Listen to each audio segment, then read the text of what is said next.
بسم اللہ الرحمن الرحیم۔ 7ویں سبق میں ہم نے یہ پڑھا تھا کہ واحد مذکر غائب کے لیے ہو ضمیر استعمال ہوتی ہے اور واحد مؤنث غائب کے لیے ہا ضمیر استعمال ہوتی ہے۔ مسئلہ ہم نے سمجھ لیا تھا، اس کے بعد ہم نے اس کے کچھ مشق بھی کر لی تھی، کچھ ہم نے اس کے جملے بھی حل کر لیے تھے۔ آج کے اس لیکچر کے اندر اسی سے متعلقہ جو تمرین ہے اس کو ہم حل کریں گے۔ تو اس میں کل 3 سوال ہیں۔ پہلا سوال دیکھیں، پہلا سوال ہے ان الفاظ کے ساتھ ہو ضمیر لگا کر استعمال کریں۔ یہ کچھ الفاظ یہاں پہ لکھے ہوئے ہیں، ہادی عین، ہادی اذن، ہادی ید، ہادی اصبع۔ تو یہ زیادہ تر اس میں جو الفاظ ہیں وہ انسانی اعضاء ہیں۔ تو سوال یہ ہے کہ آپ اس کے ساتھ ہو ضمیر لگا کر پھر آپ اس کا ترجمہ کریں۔ پہلے میں آپ کو لفظ بتاتا ہوں۔ پہلا لفظ ہے ہادی عین، یہ آنکھ ہے۔ تو اس کے ساتھ آپ ہو ضمیر لگائیں گے۔ اگر واحد مذکر کی طرف آپ نے اشارہ کرنا ہے تو پھر ہوگا ہادی عینہ، یہ اس کی آنکھ ہے۔ اور اگلا لفظ ہے اذن، اذن کہتے ہیں کان کو، ہادی اذنہ، یہ اس کا کان ہے۔ تو ہو ضمیر لگا دیں بس، اور کوئی فرق نہیں ہے۔ اچھا، اس میں ایک سوال یہ پیدا ہوتا ہے، یہاں پہ اس کو بھی سمجھ لیں کہ یہ لفظ تو مذکر ہے لیکن اس میں اشارہ مؤنث استعمال ہو رہا ہے، کیونکہ آپ دیکھ رہے ہیں کہ عین میں کوئی مؤنث کی علامت نہیں ہے، اذن میں کوئی مؤنث کی علامت نہیں ہے، ید میں کوئی مؤنث کی علامت نہیں ہے۔ تو اس میں آپ ایک اصول سمجھ لیں کہ انسانی اعضاء، وہ اعضاء جو 2 ہیں، اس کو عربی کے اندر مؤنث کے طور پر استعمال کیا جاتا ہے، اگرچہ لفظوں کے اندر تانیث کی کوئی علامت اس میں نہیں پائی جاتی۔ اب آنکھ دیکھیں، آنکھ انسان کی 2 ہوتی ہے، کان انسان کے 2 ہوتے ہیں، ہاتھ 2 ہوتے ہیں، کندھے 2 ہوتے ہیں، اور پاؤں 2 ہوتے ہیں، رانیں 2 ہوتی ہیں، قدم 2 ہوتے ہیں، پنڈلی 2 ہوتی ہے۔ تو یہ ساری چیزیں چونکہ 2 ہوتی ہیں، تو لہذا اس کے لیے جو عربی کے اندر لفظ استعمال کیا جاتا ہے وہ مؤنث کا استعمال کیا جاتا ہے، ان کو مؤنث کے طور پہ استعمال کیا جاتا ہے۔ اب آپ ان لفظوں کو دیکھ لیں۔ پہلا ہے ہادی عین، یہ ہو گیا ہادی عینہ، ہادی اذنہ، ہادی یدہ، ہادی اصبعہ، ہادی کتفہ، کتف کندھا، اصبع کہتے ہیں انگلی کو۔ بس ہو ضمیر لگا دینی ہے اور ترجمے میں آپ نے اس کا کر دینا ہے۔ ہادی رجلہ، یہ اس کے پاؤں ہیں۔ ہادی فخذہ، یہ اس کی ران ہے۔ ہادی قدمہ، یہ اس کے 2 قدم یعنی پاؤں ہیں۔ ہادی ساقہ، یہ اس کی پنڈلی ہے۔ ہادی رکبتہ، یہ اس کا گھٹنا ہے۔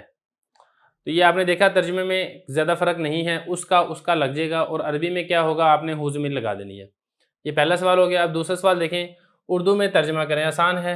ہادی طالبۃ، یہ طالبہ ہے۔ اسمہا، اس کا نام سعیدہ ہے۔ ہذا کتابہا، ہذا یہ کتابہا، اس کی کتاب ہے۔ اب یہاں پہ دیکھیں، ہا ضمیر اس لیے استعمال ہو رہی ہے کہ پیچھے جو سعیدہ ہے وہ مؤنث ہے۔ جب سعیدہ مؤنث ہے، اب اس کے لیے آپ جو غائب کی ضمیر استعمال کریں گے وہ ہا الف ہا استعمال کریں گے۔ ہذا قلمہا، یہ اس کا قلم ہے۔ ہذہ ساعتہا، یہ اس کی گھڑی ہے۔ ہذا بیتہا، یہ اس کا گھر ہے۔ تلک مدرستہا، وہ اس کا مدرسہ ہے۔ کیونکہ جب آپ نے اشارہ کرنا ایسی چیز کی طرف جو موجود نہیں ہے تو اس کے لیے آپ تل کا استعمال کریں گے۔ تل کا، وہ اس کا، یہ جو اس کا ترجمہ ہے نا، یہ ہا الف ہا کا ترجمہ ہے۔ ان ساری مثالوں میں جو اس کا، اس کی، یہ جو ترجمہ ہم کر رہے ہیں ہا الف ہا ضمیر کا ہم ترجمہ کر رہے ہیں، یہ اس کا مدرسہ ہے۔ ہذہ امہا، یہ اس کی والدہ ہے۔ ذاک ابوہا، وہ اس کا باپ ہے یا وہ اس کا والد ہے۔ ہذہ اختہا، یہ اس کی بہن ہے۔ ھذا اخوہا، یہ اس کا بھائی ہے۔ تو آسان ترجمہ میں کوئی مشکل نہیں ہے۔ 2 سوال ہمارے ہو گئے ہیں، تیسرا سوال بھی ہم اس پہ حل کرتے ہیں۔ اردو میں ترجمے کے 2 سوال ہم نے کر لیے تھے، تیسرا سوال ہے اردو سے عربی کے اندر ترجمہ کریں۔ یہ کچھ جملے ہیں، دیکھ لیں۔ یہ میرا بھائی ہے، پہلا جملہ یہ، اس کا عربی میں ترجمہ ہوگا ھذا، کیونکہ یہ کے لیے ھذا استعمال ہوتا ہے، اور میرا، اب یہاں پہ دیکھیں اپنی طرف نسبت کی جا رہی ہے تو اس میں یا ضمیر استعمال ہوگی واحد متکلم کی۔ ھذا اخی، یہ میرا بھائی ہے۔ وہ طالب علم ہے، وہ اگر تو جس کی طرف آپ اشارہ کر رہے ہیں وہ تھوڑی مسافت پر ہے تو آپ ذاکا لگائیں، اگر وہ زیادہ ہے تو اردو میں تو چونکہ وہ ہی استعمال ہوتا ہے، چاہے تھوڑی مسافت پر ہو چاہے زیادہ مسافت پر ہو، لیکن عربی میں تھوڑا سا فرق ہوگا، درمیانی مسافت ہو تو ذاکا، زیادہ دور ہو تو ذالکا۔ ہم یہاں پہ یہ تصور کر لیں کہ درمیانی مسافت ہے تو ذاکا طالبٌ، وہ طالب علم ہے۔ تمہارا بھائی کہاں ہے؟ اب یہاں پہ دیکھیں جگہ کے بارے میں سوال کیا جا رہا ہے، اور جگہ کے بارے میں سوال کرنے کے لیے میں نے آپ کو بتایا تھا اینہ کا لفظ استعمال ہوتا ہے، اینہ اور تمہارا بھائی، یہاں پہ جو نسبت ہے یہ مخاطب کی طرف کی جا رہی ہے اور مخاطب واحد مذکر ہے، تو کاف زبر کا ضمیر کو ہم لگائیں گے، اینہ اخوکا، تمہارا بھائی کہاں ہے؟ آگے اس کا کمرہ کہاں ہے؟ اب یہ دیکھیں اخ بھائی کا تذکرہ پہلے گزر چکا ہے، اب اس کی طرف ضمیر کا لوٹانا یہ درست ہے، اور کمرے کو عربی میں کہتے ہیں غرفہ، اور جگہ کے بارے میں سوال کیا جا رہا ہے اس کے لیے عربی میں آئے گا اینہ، اینہ غرفتہ، اس کا کمرہ کہاں ہے؟ آگے تمہارا سکول کہاں ہے؟ اب یہ کہاں جہاں پر آ جائے نا تو یہ جگہ کے بارے میں سوال ہوتا ہے، اس کے لیے عربی میں لفظ ہوتا ہے اینہ، اور سوال کیا جا رہا ہے مخاطب کے متعلق، تو آپ نے ضمیر لگانی ہے واحد مذکر مخاطب کی، اینہ، سکول کو عربی میں مدرسہ کہتے ہیں، اینہ مدرستک، آپ کا مدرسہ یا آپ کا سکول کہاں ہے؟ تمہارے استاد کون ہے؟ من، اب یہاں پہ جو سوال کیا جا رہا ہے وہ سوال ذوی العقول کے متعلق کیا جا رہا ہے، اس لیے یہاں پہ آپ نے من لگانا ہے، من استاذک، استاذک کیوں لگایا ہم نے؟